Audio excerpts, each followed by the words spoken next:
Get them back. The Baroness frowned. Will that be possible here, Your Majesty? I can't vouch for how effective it will be here, Ainz told her, but it should be something like the adventurer training area, yes? The calculations for how challenging this is for you may be skewed due to what comes with your new racial class levels, so we can only try and see how it goes. One of the things Nazarick had learned early on was that experience did not accrue through kills like in Yggdrasil. One could not power level individuals by having them endlessly mow through mobs that would have yielded them experience in the game, nor could one equip them in high-level gear and send them after opponents many times stronger than themselves to produce significant results. On the other hand, the lizardmen training under Cocytus had grown stronger simply by performing drills and sparring with one another. Hamsuk had acquired her first martial art from scratch through rigorous training. The consensus was that it was not the value of the target one defeated, but the relative degree of challenge represented by each task that resulted in experience gain. This experience could not be manually allocated, that was, one could not select the racial or job class level that the experience one gained went towards. The entire process required careful guidance, experience-yielding actions carefully catalogued by those overseeing the Adventurer Guild and those investigating civilian leveling processes like Pandora's Actor.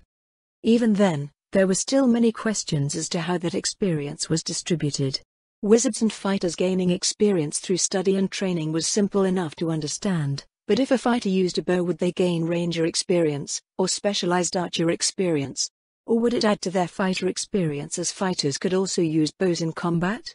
Once one started factoring in prestige classes and quickly lost a sense of what went where, experience flows became an indecipherable snarl. Baroness Saradnik went to a knee, sorting through her equipment and consumables. A frown crossed her face as she laid a row of blue potions before her. Unlike in Yggdrasil, fast healing potions produced by alchemy in this world were blue. There were also the purple potions developed by Infurba, but Ainz had kept those out of circulation. Did you bring those to use as positive energy bombs? Ainz asked. No, the Baroness answered, they're just leftover healing potions from when I was still human. I thought it prudent to keep a few since I can still use them to heal others. They're probably not normally sold, but have you considered purchasing negative energy potions? Her hand stopped sorting through her items. I've never heard of negative energy potions. Ainz quickly reviewed what little he knew of this world's alchemy in his head before offering something he thought would make sense. Well, it's like this. These blue potions are a result of a special alchemical solution being imbued with a spell. Healing potions are imbued with healing spells. Potions that provide various buffs are imbued with those buffs. The fast-acting alchemical potions that one purchases are essentially spells in liquid form. Following that logic, one can imbue a potion with a spell that inflicts negative energy damage, which would be a healing potion for undead beings. Based on what I understand about alchemy, the Baroness nodded, that does make sense. I will look into it, but what would I say? Ordering negative energy potions would appear quite strange.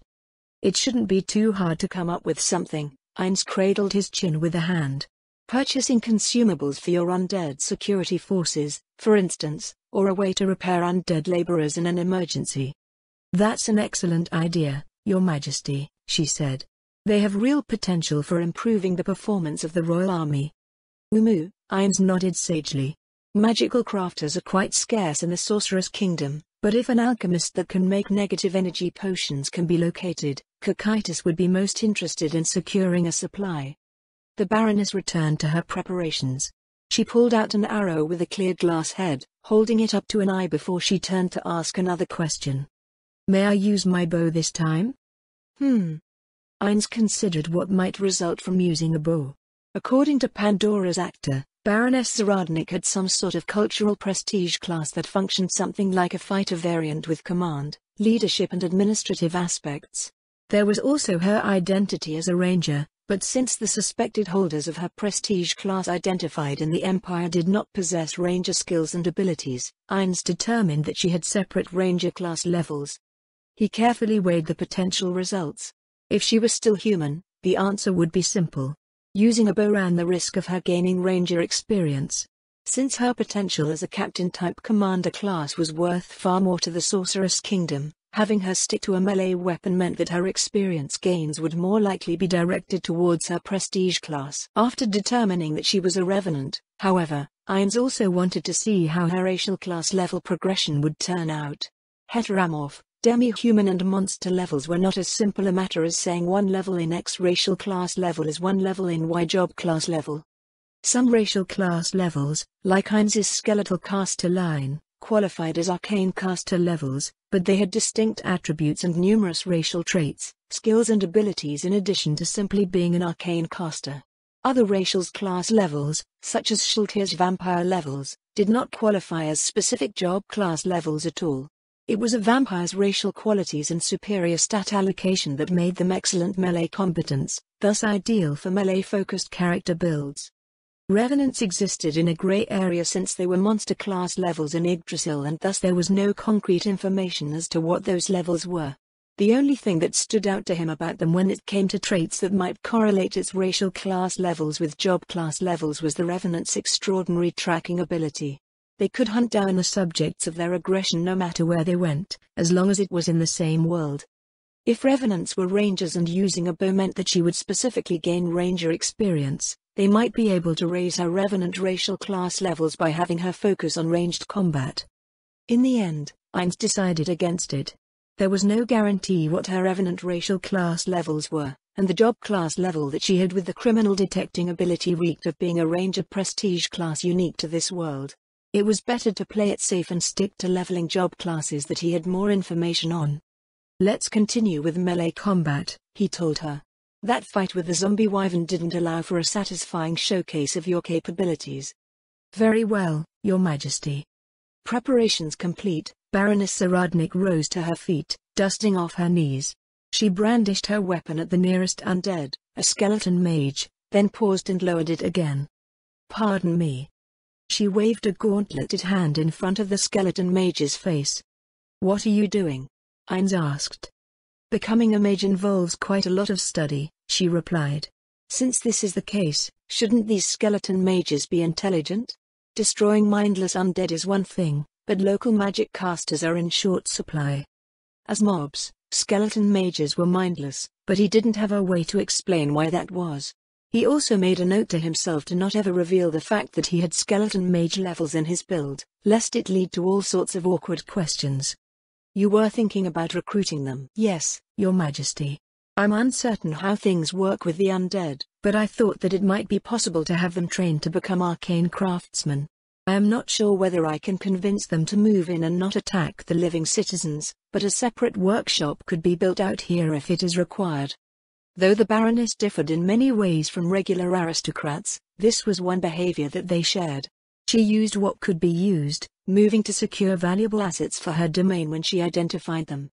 "I like the way you think," Ainz told her. "Unfortunately, they are as mindless as any other low-level undead. These skeleton mages inherently know how to use the spells that they possess. They did not study to obtain what they have. It is much like how a skeleton archer somehow knows how to use a bow with basic proficiency. Follow instructions." An idea formed, and he changed his mind about how he would have Baroness Saradnik clear the ruins. "Shall we make this more interesting, Baroness? What do you propose, Your Majesty?" "Let's head outside the settlement. I'll explain what I have in mind along the way." They made their way through the ruins and out onto the flat, cracked terrain that characterized most of the plains.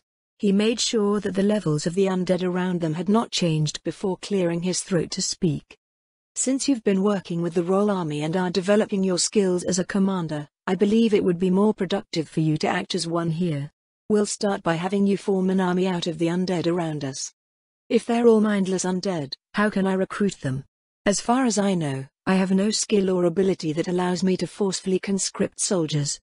Ainz chuckled, imagining the noblewoman going around trying to convince skeletons and zombies to join her army. "Just pick out what you'd like, Saradnik Dono," he told her.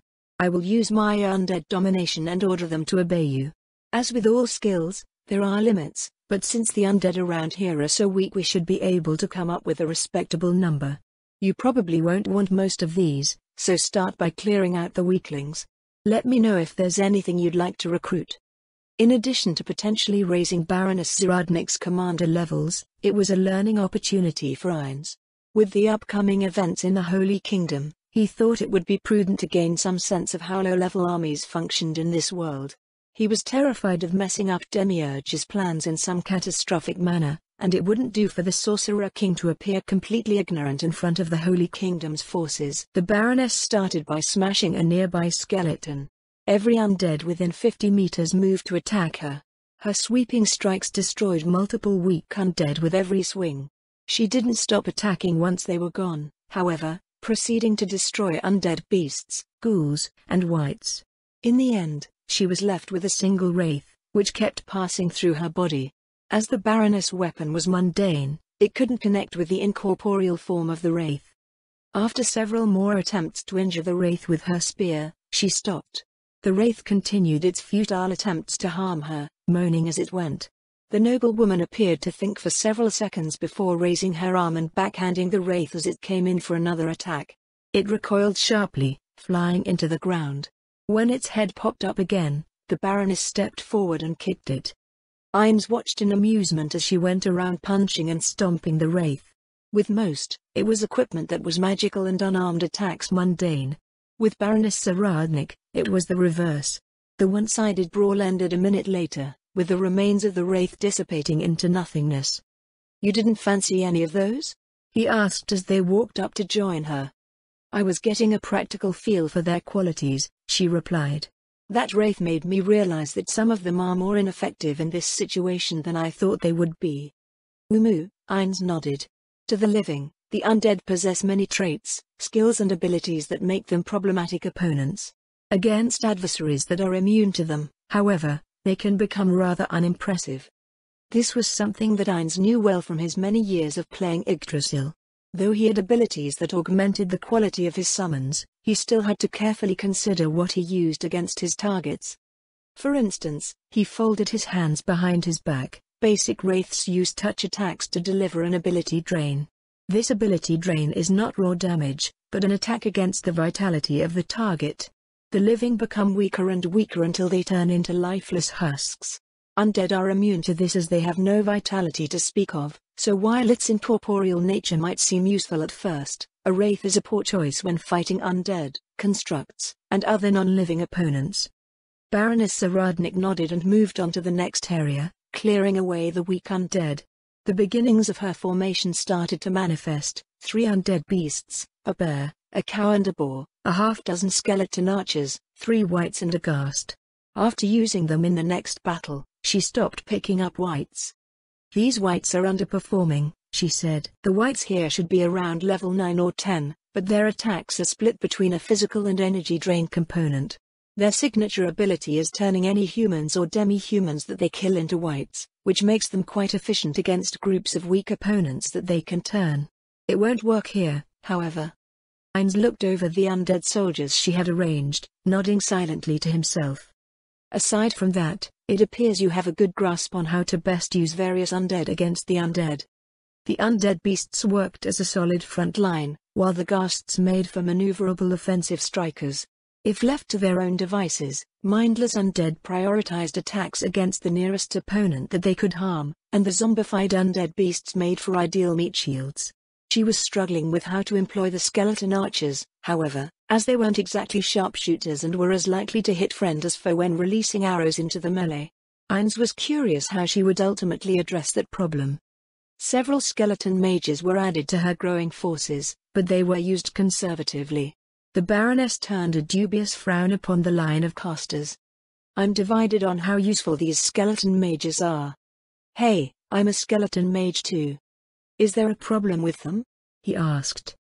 "I'm not sure if I would call it a problem, Your Majesty," she answered, "but magic casters tend to have issues with endurance. From what I've read on the topic, arcane casters in armies are employed to make decisive strikes or are held in reserve for problematic opponents. Those specialized in abjuration, enchantment and transmutation provide support from well behind friendly lines. Regardless of their role, however, mana regeneration is a universal issue." "I see. The considerations that an army commander must make for magic casters factor in multiple battles and extended campaigns. Mana enters into your logistical calculations rather than in adventurer terms, where it is more likely that the outcomes of single fights weigh more heavily. With the new Adventurer Guild's expeditions, the Baroness replied, mana management has become a broad logistical concern as well. But yes, the old way that adventurers once saw things doesn't work for an army. Even against one of the undead here with weak damage reduction, a single hit from a ghast hurts about as much as a single magic arrow from these skeleton mages. A ghast can keep attacking until they perish, while a skeleton mage is limited by their mana. With this being the case, it's better to hold skeleton mages in reserve to deal with threats that the undead troops with mundane attacks cannot harm. As Baroness Zaradnik turned away to lead her soldiers through the dusty surroundings of the settlement, the notion that she had been born and raised for life on the battlefield floated to the forefront of Ainz's mind. The decision of the NPCs to set her on the path of command was proving itself to be correct.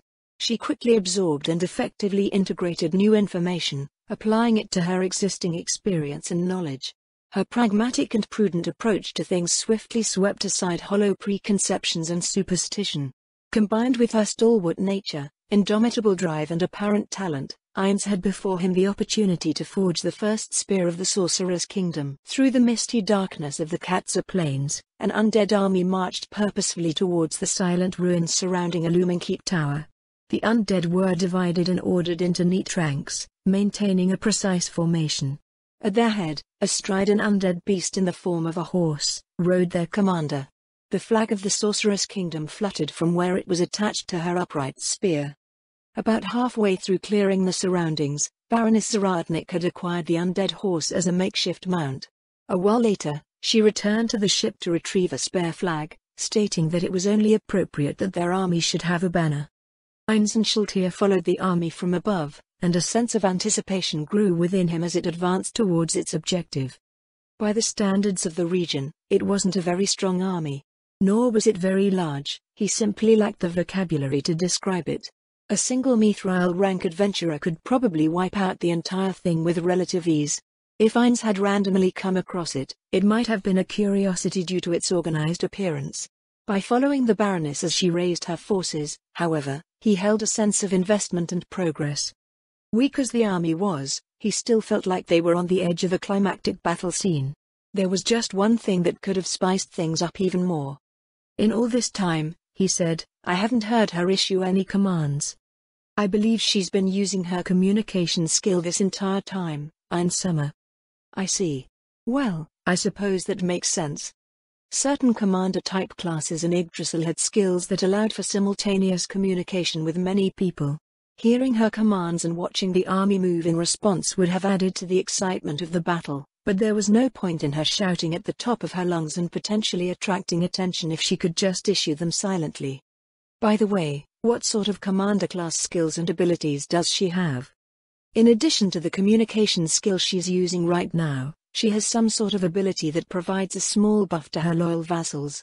This includes her subjects and her household, aren't you? Everyone, does that mean the entire population of her territory? If that was true, it was remarkable in itself. Commanders in Yggdrasil had skills and abilities that could affect raid groups and guilds at most, which was nowhere remotely near the number of subjects one could have in their territory. Did this mean that Jerkniv subtly influenced millions of his loyal subjects as their emperor? What was the threshold of loyalty required to receive these benefits? Have the effects of this small buff been measured? Yes, Ainz Summer. The elder liches working under her have been trying to determine exact values using the data that the administration has collected on her territory, but things are still rather vague, aren't you? Do you have some tangible figures, at least? I think the easiest way to put it is that she provides an array of bonuses that make the functioning of her territory smoother. The competency of her loyal subjects increases slightly, there are fewer accidents and they are harder to shake mentally. The overall effect has been stated to be a 2.5% improvement in the overall performance of those being influenced by this passive ability. This includes the undead under her command as well. Taken at face value, it appeared to be a tiny bonus, one that would only be noted with the stringent bookkeeping provided by the administration's elder liches. On a national scale, however, this tiny bonus could mean the difference between starvation and economic stability. He recalled Punatomo once saying that the more developed nations of Earth, before its environmental collapse, allocated anywhere from 1 to 4% of their total economic output on military spending. Did this mean that a nation with capable administrators and loyal subjects could fund a standing military through class bonuses alone? Even when considering things on a smaller scale, this small bonus was still significant. Providing a smith with a competency bonus meant that their products would be superior. In Yggdrasil, a blacksmith's skill was a factor in determining the quality and maximum data capacity of an item frame. It was the difference between replacing one data crystal with a better one or even adding another data crystal entirely. The effect this had on the market value of the item was not linear, it was explosively exponential when it came to the highest quality items. While he was fairly certain the bonuses conferred would not add several zeros to the end of the price tag of the low-level items here, it would still have some impact. The value of exports would increase and thus would the amount of wealth entering Nazarik's coffers through tolls and taxes. With that wealth came the ability to pay for fully activated base defenses and powerful mercenary NPCs. The more they understood and harnessed, the more effective a tool these previously unknown civilian job classes would become. His eyes flared brightly as he seized upon a detail that he had almost missed. "Did you say that the undead are affected, as in those I created?" "Yes, in summer." That wasn't right. As far as he knew, it was impossible unless the commander was in the same party or raid as the summoner. Shortly after taking Erantal, he had tested whether it was possible to further augment his created undead by placing commanders over them. Even a Crypt Lord, which was specifically designed to strengthen any Death Knights under its command, could not strengthen Death Knights under his control when he assigned them to it. Now that he thought about it, farmers overseeing skeletal farm hands were a sort of commander, and their production bonuses seemed to be unaffected by the fact that they were using undead created by him. He viewed it as a curious perk, but the fact that an individual with a genuine commander class could affect undead under his control was another matter entirely. Is Cocytus aware of this?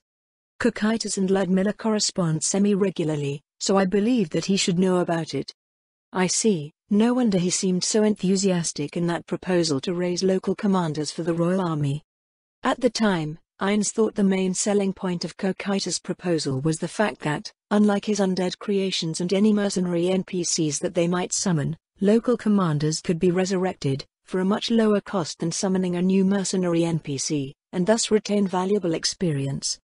The idea that any local commander could also affect the forces assigned to them with their skills and abilities cast the proposal in a new light. Even if the commanders remained at a low level, being able to act in a full capacity as a commander meant that the much higher level forces under them would be that much stronger. Below, the Baroness stopped at a point where the thick mists obscured the ruins. Her forces continued forward to take their positions. Ines wondered just how much stronger the makeshift army was under her command. "Have these passive bonuses increased as she's leveled?" he asked. "I think her elder lich said something about the autumn harvest providing more concrete data," Shultier answered. "They noticed her initial bonuses quite early on, however, so it's likely that nothing significant has shown itself in their bookkeeping. Maybe she has to hit some skill breakpoint, or maybe it improves at specific levels? I wonder if the job classes here have capstones." There were too many unknowns. It was extraordinarily difficult to investigate job classes when those that possessed them weren't even aware of job classes or levels or the idea that they had skills and abilities. Everything was a matter of common sense to them. Even in what would be considered well-explored job classes, such as common adventurer ones, there were all sorts of holes that should have been filled by something. How about active command skills? Active command skills? There was one. Shortly after I took her as my vassal, Ludmilla demonstrated an active ability that fortified the mental state of one of her maids. She learned how to activate it after I coaxed her to try. When I spoke to Pandora's actor about it, he said that Emperor Jerkniv was observed to do something similar during his first audience in Nazarik. Did he, now? Yes, Shultier nodded. Upon his entry to the throne room, the Emperor and his entourage faltered. Aura noticed that he issued a command skill without opening his mouth, and several who possess superior sensory ability confirmed this. His first application was ineffective, but his second attempt broke them out of their shaken state.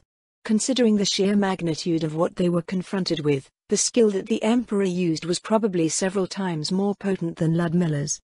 The difference between an emperor and a noble? Ines mused, something easily mistaken for weight of authority, force of personality or persuasive ability, or perhaps it is one and the same in this world. I have witnessed many here overwhelmed by their fear, so it is a useful skill for a commander to have. Was there anything else? Commands that augment specific actions, or perhaps something like an aura? Shaltir furrowed her brow, tapping her lip with a finger. After several moments, she shook her head. I apologize, Ein Summer, but I am unaware of her having anything else that might be a command skill. Eins floated down to hover near the Baroness' head. The army looked to be in position, with her skeleton archers in the front of the undead beasts. Zaradnik Dono, he said. What skills and abilities will you be using for this assault? There's the one that I've been issuing orders with. She twisted in her seat to look up at him, but the only other skill I have appears to mentally fortify the subordinate that I use it on. Undead are immune to mind-affecting spells and abilities, so it's redundant here. So I have a commander who can augment my undead, but she doesn't have any skills that can be used on them. What sort of joke is this? You haven't taken any steps to develop command skills as a commander? Surely you must have come across some hints that might lead you to one. At his words, she seemed to hesitate. A moment later, she replied in an uncertain voice. I have a lead, Your Majesty, but the memories that come with it are not pleasant. What happened? Once I learned about the deeds of House Facet, she said. I was furious, so furious that I had to excuse myself from the meeting I was attending in an attempt to rein in my anger. My household felt it. My maids started doing things more aggressively, and they remained like that until I was finally able to bottle everything up. An attack buff? Having someone pick up a new and useful skill and never use it again was something he had never seen or heard of happening before. It would be a laughable notion, had they been in Yggdrasil. You don't appear to be the type that gets hung up over old memories, he noted. There must be something else. It is as you say, Your Majesty. The skill seems hazardous. It doesn't just affect combatants, it affects civilians, too. So you fear that, upon activation, all of your subjects will experience an increased sense of aggression. Yes, Your Majesty. I can just imagine all of the accidents that will take place as a result. While that did seem troublesome, it was still no excuse to sit on the skill without figuring out how exactly it functioned. Where did this happen? He asked her. In Nirantal's central district. I assume your maids were somewhere in the district? Yes, Your Majesty. My lady's maid was accompanying me. 3 other maids were in a manor in the district. Since it was a fortress city, Nirantal was nowhere near as large as the sprawling capitals of Riastais and Baharuth. The radius of the central district was far smaller than a battlefield, which Ainz assumed the ability would cover. Did this skill affect the residents of your territory? If it did, nothing was reported. In that case, let's determine the radius of this skill. He was about to say that he would contact the Elder Lich working under her, but he had no idea which of the hundreds of Elder Liches it was.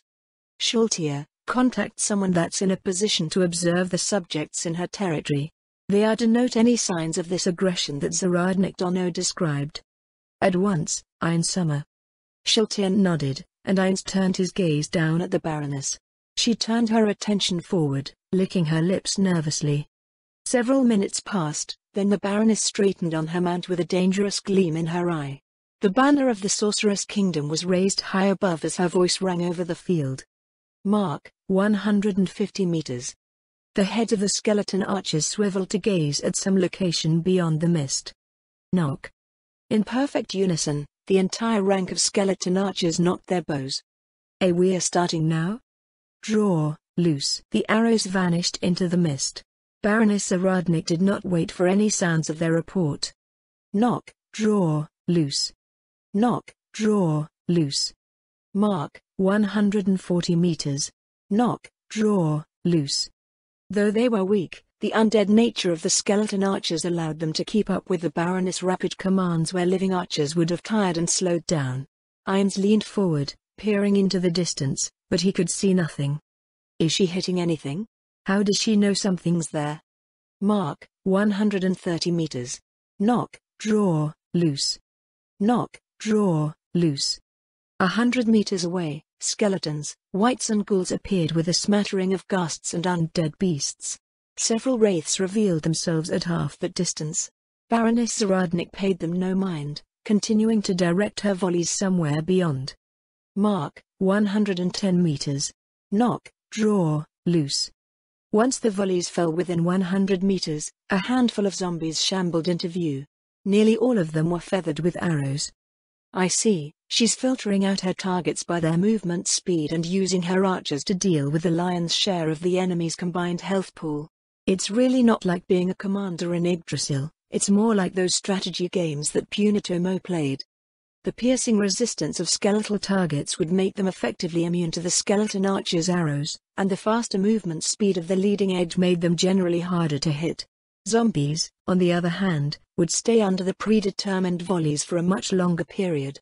The fact that mindless undead moved as quickly as their gait allowed them whenever possible made it possible to predict where they were on the flat terrain. The wraiths reached the rank of undead archers, impotently swooping down on them. When the closest corporeal undead came within 40 meters, she ordered her undead beasts into a slow advance. Her heavy infantry absorbed the disorganized charge, halting it in its tracks. Archers, take marks beyond 30 meters. Loose at will. Ghasts, with me. The Baroness rode off with 24 ghasts behind her, moving behind her lines to wheel around and charge into the side of the enemy force. Her spear cleaved through 3 ghouls as she crossed behind the enemy line. The ghasts rolled over the flank, ripping into undead flesh with their teeth and claws.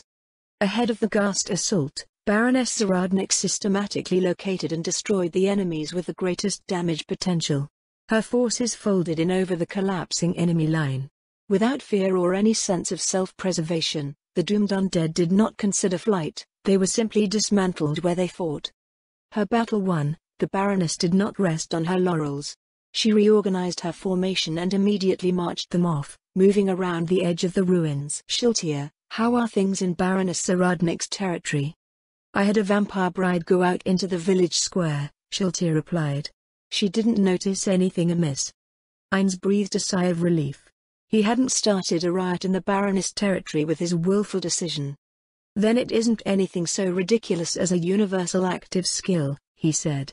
It's probably a battlefield aura of some sort, considering the size of battlefields here. The area it covers is probably far larger than anything from Yggdrasil. The Baroness' voice sounded in the distance. Ainz and Shiltir flew over to catch up.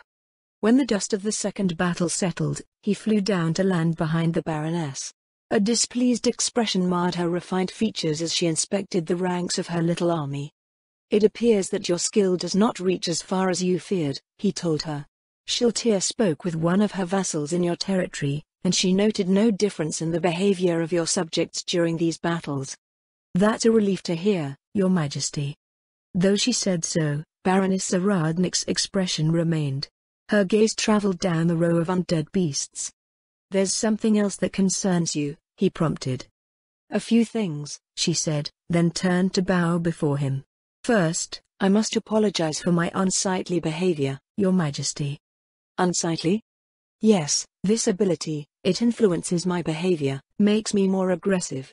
I can't stay calm and issue orders in silence, and it colors the tactical decisions that I make. I sit behind the lines and order attack after attack after attack, but it's not enough and I charge out to fight in the end. A self-deprecating smile traced her lips, and she rose and turned away to look back out over her troops. It's strange, undead are supposed to be immune to mind-affecting spells and abilities, but it doesn't feel that way to me. Despair Aura 2. A wave of dark power billowed out from Ainz as he activated the skill. No one, not even the weak skeleton archers, reacted to it. Nothing appears amiss, he told her. You'd be fleeing in a panic right now if you weren't immune. Tell me, Baroness, have you retained your human views on the undead? I don't think I've ever had what might be considered normal human views on the undead, she replied. As a frontier noble, undead beings were just one of a multitude of threats. I learned how to destroy them and not much else. Once my title went with the annexation, I had to learn as much as I could about the Sorceress Kingdom and work with all manner of undead servitors so I could continue to fulfill my contractual obligations as a noble. Interesting, and now? As you've seen, I know very little about myself. But you are yourself, correct? I'm afraid I don't follow, Your Majesty. Ainz cupped an elbow in his hand and raised the other to his chin. Ironically, this would have been easier to convey had you more conventional views on the undead. Most see the undead as enemies of all that live, driven by an irreconcilable hatred. As an intelligent undead being, you should understand that it is not as clear-cut as people presume. Though we may see and react to certain things in a manner distinct from the living, we have emotions just like anyone else. We can feel pride, joy and love, greed, anger and shame. Undead with emotional suppression receive a degree of protection from their extremes, but the fact remains that they're there. Your emotions are not some mind-affecting spell or ability, Zaradnik Dono, it is a part of who you are. Now that he thought about it, wasn't the fact that emotional suppression worked on the undead strange? It was certainly an ability that affected one's mental state. Maybe it was treated in the same manner as Shiltir's blood frenzy. Then I'll be subject to the influence of this skill whenever I use it? Baroness Zaradnik asked. It is more likely that you can learn to harness and refine this skill. Regulating one's emotions is something that nobles are good at, yes? You appear to have done admirably with your, reaction to my presence. Gay, why did I have to bring that up? But those feelings are still there. They will most likely remain, and it is not necessarily a bad thing. What's important is that you do not allow your emotions to rule you. This matter shall receive my utmost endeavor, Your Majesty. Good. Now, what is your assessment of this offensive skill? The Baroness turned her attention to the undead ranks, and her displeased expression returned. Individually, the effect is quite small, she said. When applied to a large force, however, it produces pronounced results. When we were clearing the surroundings, these skeleton archers could at most get through half of the zombies before they reached our defensive line. While maintaining this skill, all of the zombies were dispatched before they could reach us. Despite this, however, it is not enough. Not enough? Heinz frowned. I feel that this is a significant improvement. If measured in a single battle, that should be the case, but it's not enough to keep my forces from taking too much damage going from battle to battle. My undead beasts are in dire condition. I've lost half of them already, and the rest look about ready to fall apart. Since I am using them as my defensive line, they invariably take damage. A chuckle rose from his non-existent throat. Zaradnik Dono, he told her, you're expecting far too much from a group of undead beasts, ghasts, and skeleton archers. Having these forces make it through 2 pitched battles of this magnitude is already a spectacular result. You seem to adapt quickly to new ideas and information, but, at the same time, you are still influenced by human lines of thought. The advantage in having undead forces is that you can always raise more, and corpses are plentiful as long as you continue fighting. I still dislike losing forces under my command. My tactics thus far have been simplistic, and I'm sure there are better ways to go about things. You mentioned that I'm bringing in human lines of thought, so I will bring up a related question. Are there no undead here that can heal other undead like human clerics can heal wounded soldiers? Aside from Lady Shiltir, of course. Considering the level range present here, I don't believe that there would be any. The earliest ones would probably be mummies. Mummies? Yes, they're the preserved bodies entombed by cultures with such practices. You can commonly find priests and clerics amongst them, but this is not an environment in which they will appear. We'd have better luck if we were in a desert area. What's a desert? We have to start from there? It's an extremely dry region, often sandy. You really haven't heard of a desert?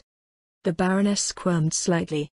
One of my friends often calls this region a backwater of a backwater. I suppose I am a product of that general ignorance. I know very little about the world beyond the duchy.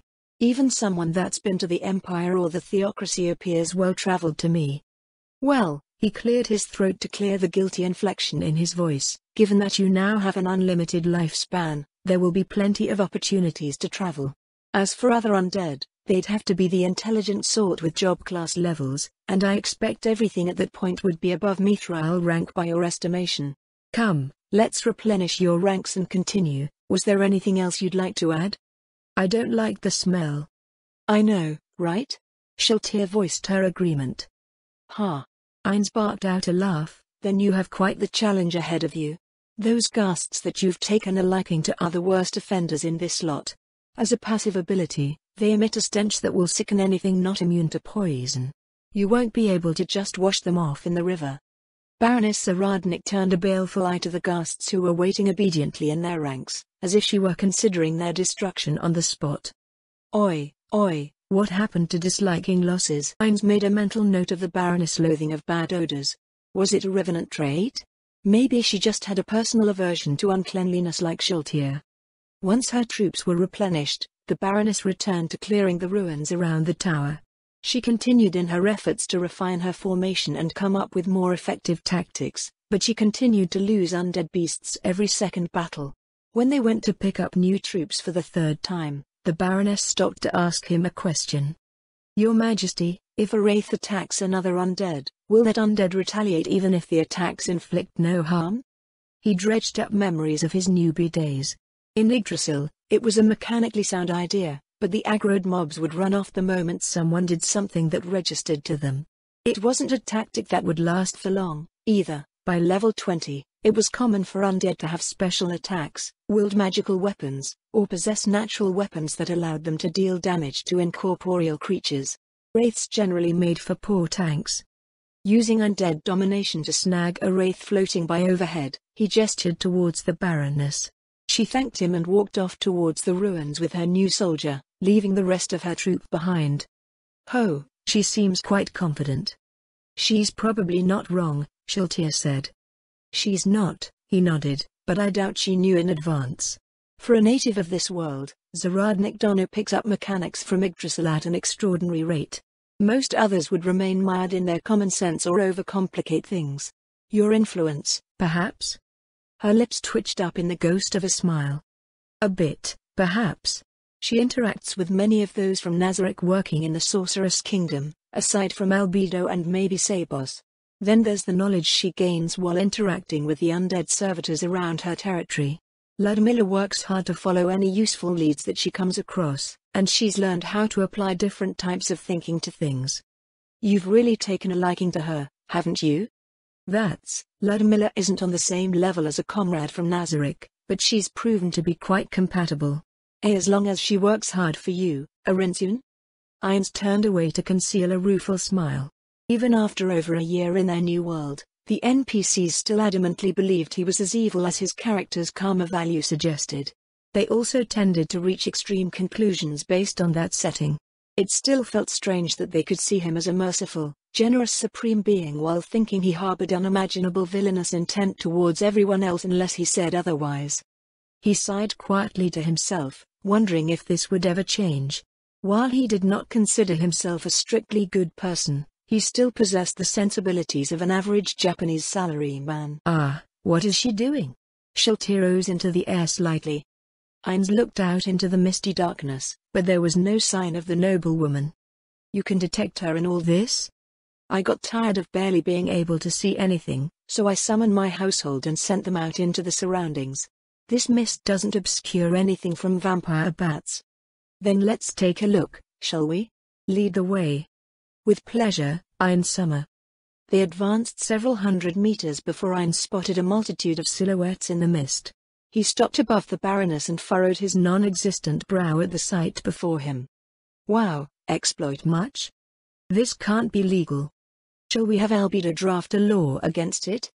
That's not, never mind. Is this a combination of her recently obtained knowledge and the common sense of this world? A dull rumble drowned out his voice. The Baroness Wraith darted through the ruins with several hundred undead chasing after it. She appeared to be intent on creating a train out of the remaining undead in the area. More and more undead joined in the pursuit of the Wraith, making the scenery below appear a crawling mass obscured by clouds of dust. The undead couldn't harm the Wraith, and the Wraith couldn't harm the undead that it had aggroed. The undead it had aggroed could, however, damage one another. With their varying gaits, they tramped one another in their mindless chase. As the different types of undead separated, the Wraith led the undead beasts to loop back and stampede over the mass of zombies in the rear. Who needs an army when you can make your enemies do all the work for you? This unyielding logic of hers is beginning to border on absurd. If I may say so, Ainz Summer, Schultier said. It is not logic that drives her, but intuition, aren't you? When it comes to the things that fall under the purview of her class levels, her intuition is so sharp that those of more rational leanings can only believe that the results she achieves are a product of impeccable logic. She is smart enough that she can work backwards from where her intuition leads her, presenting what she inherently understands in a clear and rational manner, aren't you? Ines wasn't too sure what to think of Shiltir's explanation, but the results were the same in the end.